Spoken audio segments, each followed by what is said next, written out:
Our next guest is a very well-known face and personality here in San Francisco and the Bay Area, Assistant District Attorney Rebecca Prozan. Rebecca, welcome. Thank you so much for having me, David. It's great to be here. Thanks so much. You have been in San Francisco now how long? I moved here on Halloween 1993. I didn't know that. Halloween. So that what is it like to move to San Francisco on Halloween? Well, those are the days where I lived in Russian Hill, so it was like any other night in San Francisco, except it was Halloween for the gays. So it's been 19 years now. Yeah.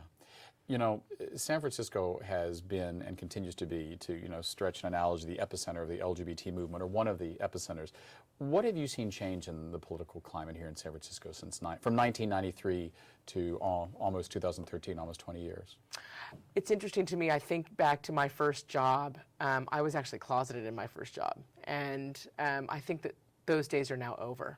You know, I think that every single day people are more comfortable with who we are, even in San Francisco. You know, there's still people that are still in the closet. But I think we're certainly able to live more openly, more freely. Certainly domestic partnership and the fight for equal rights for marriage has taken us to a whole new level. But, you know, we still have work to do in terms of making sure that everyone feels comfortable being who we are. Has it surprised you, the focus on same-sex marriage over the last few years? I mean, I'll jump into it. I'll certainly say it surprised me. I mean, I'm married. I'm one of those couples, my husband and I, that fit into the little kind of niche there. The 18,000 person window? That's exactly right. But it surprised us. If you had said to me, we'd be fighting for same-sex marriage in 2008, I'd have said, oh, no, that's decades away. Yeah, it was for me too. I was a Grand Marshal for this year's Pride Parade. Congratulations, saw you there. Thank you.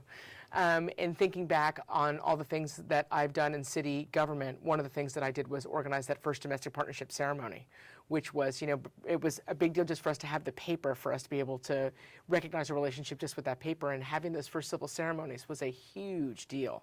And that roll of tape of Willie Brown with 10 couples at the War Memorial Theater, or Herbst Theater, was just played for years. And I think back to how that was such a revolutionary issue in '96, which really wasn't that long ago, now to gay marriage and us actually being able to get married in a certain number of states.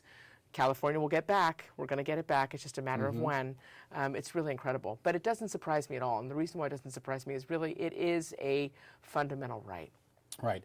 Now, you have been a progressive politician and a worker in the trenches for years. Before you came to San Francisco, tell us a little bit about your history for those who don't know. Well, I actually grew up on the peninsula and went to UC Santa Cruz for college, and then was always interested in politics. You know, I always joke that some people were cheerleaders and other people were football players, and I had campaigns. I mean, at the very young age of 13, I was phone banking for Walter Mondale in Burlingame. And so I kept doing that all the way through. Took a little bit of a break from it while I was at UC Santa Cruz, because that's when you do it. You're at Santa Cruz. You sort of fight the power and you don't participate in the system. And so that's what I did. And then when I moved back here, I knew that that's what I wanted to do. And so I got a job on a campaign as soon as I possibly could. Right. I mean, you've always had a reputation for being someone who knew the nuts and bolts of city government and campaigns. Do you accept that? I'm certainly a nuts and bolts person, and I'm trying to learn new tools in my new position in the DA's office, which is a lot of negotiation skills, which I'm really enjoying. But boy, that's diplomatic. So are you saying that you didn't have negotiation skills before? No. I'm saying I'm sharpening my tools. But I like nuts and bolts. I like the fact that someone calls and wants to get the pothole fixed or needs some more information about government or needs whatever else, and I'm able to deliver on that. But I certainly think that I offer a lot more in terms of really, laying out a vision of how we can improve things and being able to implement that. Now, you ran for city supervisor, didn't win. But from what I can see and what other people see, it seems like you have a cordial relationship with Scott Wiener. Oh, very much so. Do you think you'll ever run for office again? It's so funny. The person I had lunch with asked me the exact same question. And the answer was? I hope so. Anything in mind that you want to tell us, Not put out yet. there for our viewers? Not You're yet. thinking about us, or you just want to tell us yet? It's like I have no plans on my desk for. I have no plans on my desk. I lived a long time, really wanting to be district 8 supervisor in 2010, and I turned 40 this year, and so my new thing is, I don't want to live my life like that for now. So I'm not going to, 2018, whatever the election day is, I'm going to do everything possible to be supervisor for District 8 in 2018. I'm not going to do that, but I'm not ruling anything out. Well, as someone who's 10 years your senior, I can tell you it only gets better. It really does, to stretch another analogy. Looking across the landscape for LGBT issues nationally, what has happened in the last year and even in the last couple of weeks with healthcare, which has some significant... The last 24 hours, That's David. exactly right. Within the last 5 years, we've seen a seismic shift. What do you think is next? And did it surprise you that Obama came out for same-sex marriage? No, not at all. Not at all. And it shouldn't have surprised anyone. I have always been of the belief that the timing needed to be right for the president to come out and do it. And I actually think that about John Kerry, too. And for those who don't believe that, they really should try to live their lives in a more positive, more open, because there's so many LGBT people who play roles in those campaigns that they have to see every day that I just can't imagine that they personally, off the record, when they're not having those conversations, did not support same-sex marriage from the get-go. Yeah. But I think what we have to remember about the way that Obama did that announcement, the announcement was not for us. He did not to convince us that he supports same-sex marriage, because I think we already knew that. That announcement was really tailored for the independent voters that we need to win the election. And the way that he described his children's friends, parents, to Malia and Sasha, and how they see it and how that's the future, was really a very specific, targeted message to really get to the hearts and minds, and that he's able to reach a completely different level than we are. That's why the NAACP came out. That's why La Raza came out. And I think we're really going to see a shift in how people view us for years to come. Not to call the Vice President of the United States a liar, but are you suspicious, like I am, about that whole, oh gosh, I really didn't mean to talk about this, Mr. President? It just seemed to me like a brilliantly laid out PR campaign. I don't necessarily believe that either. Of course, now I have to retract from we have to keep our faith on a higher level. But I think, he was testing the waters. I believe it was Secretary Arne Duncan who also came out just before the president did, was testing the waters just to see what the pushback would be. But I really think that was all laid out. It might have been sooner than what they originally wanted it to be, but it is what it is.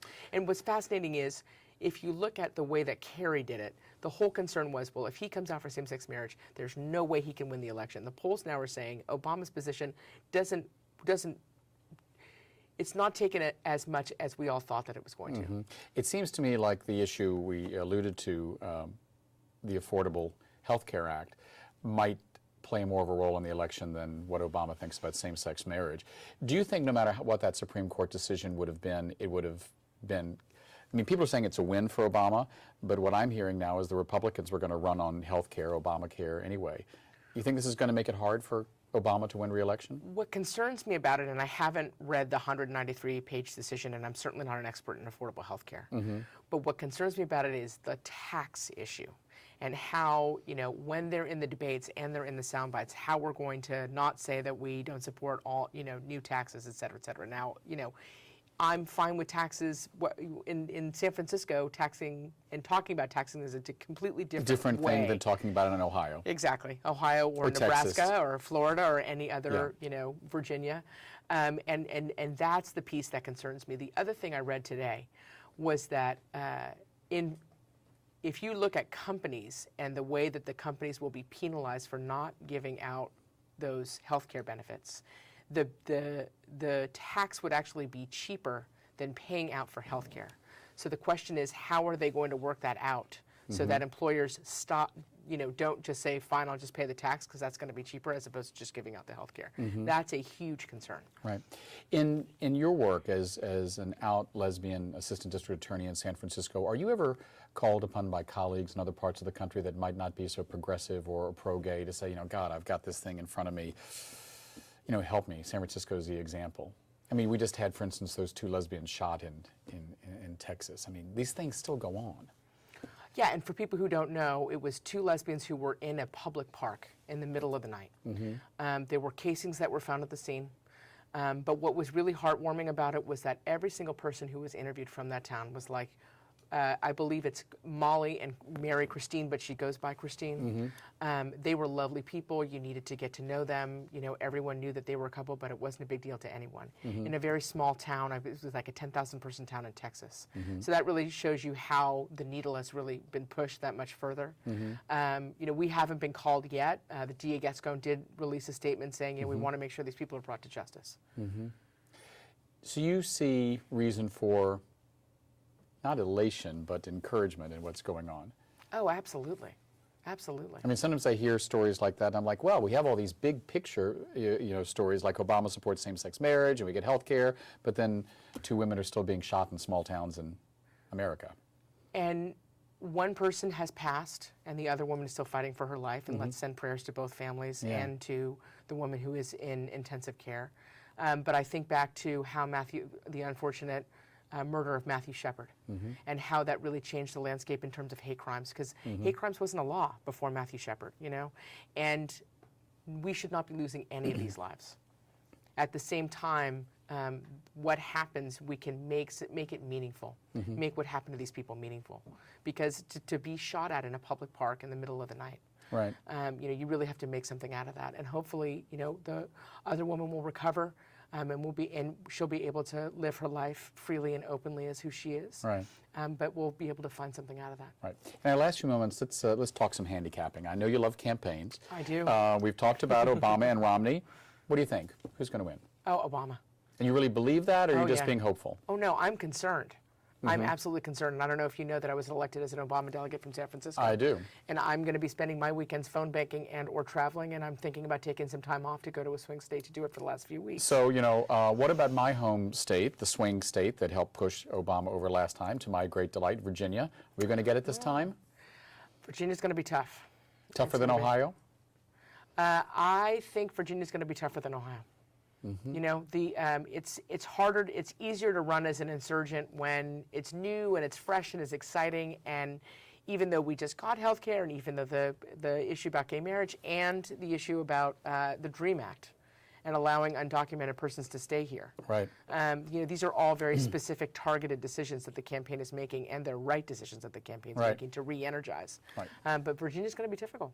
Last few seconds. Senate, we get it or we don't? Get it. House?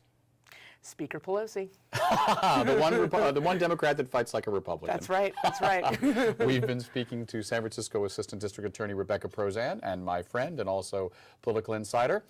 I'm David Perry. Thanks for watching 10%. We hope you'll tune in next week. Good night.